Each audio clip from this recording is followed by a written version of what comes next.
தமிழ் நெஞ்சங்களே அனைவருக்கும் வணக்கம். இன்றைய நட்சத்திரத்தொடரில் நாம் பார்க்க இருப்பது லண்டனில் படித்து டிஆர் சுந்தரம் சேலத்தில் பிரம்மாண்டமான மாடர்ன்ஸ் தியேட்டரை உருவாக்கினார். வாருங்கள் நிகழ்ச்சிக்கு போவோம்.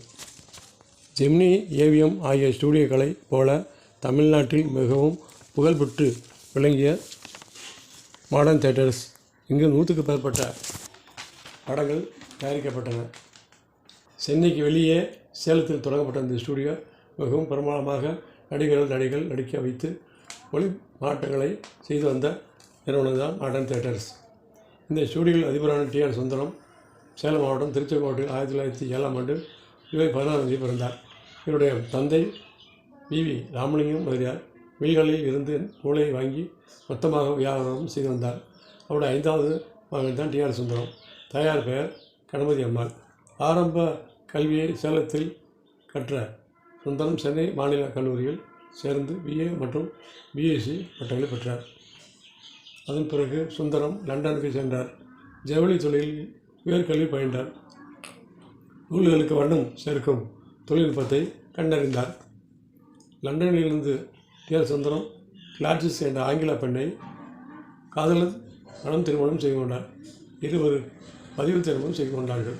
சுந்தரத்துக்கு பெரிய இடத்தில் இருந்து எல்லாம் பெண் கொடுக்க தயார் இருந்த நேரத்தில் அவரே குடும்ப துணையின் எதிர்பார்ப்பை பங்கு மாறாக வெள்ளைக்காரப்பனை மணந்து கொண்டு சேலம் திரும்பினார். எனினும் சுந்தரத்தின் மீது அவருடைய உறவினர்கள் எல்லோரும் கோபம் கொள்ளவில்லை.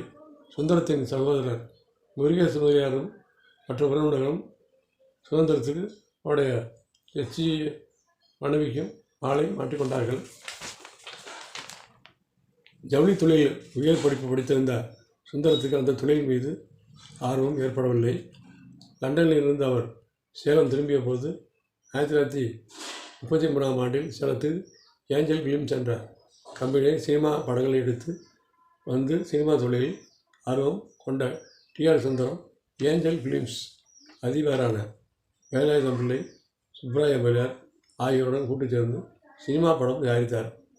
1933 35 வரை 2 படங்களை தயாரித்தார். 2 படங்களும் சுமாராக ஓடின.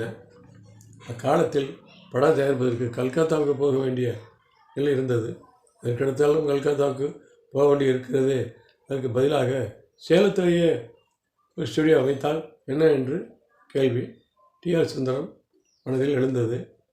இந்த சிந்தனை செயல் வடிவம் பெற்று சேலம் ஏற்காடு மலை அடிவாரத்தில் 10 ஏக்கர் நிலத்தை சுந்தரம் வாங்கினார். ஸ்டுடியோவுக்குள் நுழைந்தால் அங்கேயே முழு படத்தையும் தயாரிக்கக்கூடிய வசதிகள் அனைத்தும் இருக்க வேண்டும் என்று நினைத்தார். படப்பிடிப்பு தளம், லேப்பு, பாடல் பதிவு செய்வதற்கான ரெக்கார்டிங் அறை, படத்தை போட்டு பார்க்க ஒரு தியேட்டர், இத்தனை வசதிகளுடன் கொண்ட 1935 மாடர்ன் தியேட்டர்ஸு ஸ்டூடியோ உருவாகியது. இதன் பின்னர் பட அதிபர் தீவிரமாக இறங்கினார். சுந்தரம் முதல் தயாரிப்பாக சதி அகல்யா என்ற படத்தை தயாரித்தார்.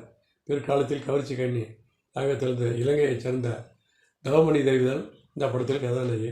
1937 வெளிவந்த இந்த படம் நல்ல வெற்றி பெற்றது. தொடர்ந்து பத்மஜோதி என்ற படத்தையும் புரந்தரதாஸ் என்ற கன்னட படத்தை தயாரித்தார். 1938 பாலன் என்ற மலையாள படத்தை தயாரித்தார். மலையாள மொழியில் முதலாக பேசும் படம் இதுதான். இப்படம் மலையாள வெற்றிகரமாக ஓடியது. பின்னர் சுந்தரம் தயாரித்த நாமதேவர் இது தமிழில் வெளியான 100வது படம் என்ற பெருமையை பெற்றது. 1938 மாயா மாயாளன் என்ற படத்தை சுந்தரம் தயாரித்தார். தமிழில் எடுக்கப்பட்ட முதல் சண்டை படம் இதுதான். டி.கே. சம்மங்கி என்ற பிரபல நாடக நடிகர் கதாநாயகன் நடித்தார். தொட்டானி என்பது டைரக்டரை செய்திருந்தார். இதனைத் தொடர்ந்து எம் தண்டபாணி தேசிகரும் அவர் மனைவி தேவசன் நடித்த தாய் மாணவர் படத்தை தயாரித்தார். அதை டிஆர் சுந்தரமே டைரக்டர் செய்திருந்தார். மாடர்ன் தியேட்டர்ஸில் தயாரித்த அடுத்த படம் சந்தான தேவன். ஆங்கில கதைகளில் ரேபிட் டைட்ஸ் தழுவி இப்படம் தயாரிக்கப்பட்டது. படத்தின் கதாநாயகன் ஜிஎம் பஷீர் படம் வெற்றி பெற்றது. தன்னுடைய படங்கள் தொழில்நுட்பத்தில் சிறந்தவையாக அமைய வேண்டும் என்று சுந்தரம் விரும்பினார். ஜெர்மனியிலிருந்து வாக்ஹாப் பயஸ் என்ற 2 கேமராக்களை வரவழைத்தார். இவர்கள் தந்திர காட்சிகளை எடுப்பதில் வல்லவர்கள். இவரிடமிருந்து பயிற்சி பெற்று WR சுந்தர ராவ், JC விஜயம் ஆகியோர் பிற்காலத்தில் புகழ்பெற்ற ஒளிப்பதிவாளராக விளங்கினார்கள். படத்தில் நடிகர்கள் பெயர்களை கலைஞர்களின் பெயர்களையும் காண்பிக்கும் டைட்டில்ஸ் காட்சிகள் படத்துக்கு படம் புதுமை பூத்தினார். டைட்டில்ஸில் காட்சிகள் எவ்வளவு செலவானாலும் களைவிட மாட்டார்கள். TR சுந்தரம் மீது ஸ்டூடியோவில் கடுமையான கட்டுப்பாடுகள் அமல் நடத்தினார். நடிகைகள் உள்ள பகுதிக்கு நடிகர்கள் போகக்கூடாது. கதை வசனம் முழுவதையும் தயாரான பிறகுதான் நடிகர்கள் யார் என்பது முடிவாகும். நன்றாக ஒத்திகை பார்த்த பிறகுதான் படப்பிடிப்பு தொடங்கும். நகைச்சுவை நடிகர்கள் காளியன் ரத்னம், TS Swaraj, PM Ezhumalai, A Karunanidhi ஆகியோர் இங்கு மாத சம்பளத்துக்கு பணியாற்றி வந்தார்கள். படப்பிடிப்பு குறிப்பிட்ட தேதியில் தொடங்கி குறிப்பிட்ட தேதியில் முடிக்க வேண்டும் என்பது சுந்தரத்தில் கண்டிப்பாக இருந்தார். வாழ்க TR சுந்தரின் புகழ். வணக்கம்.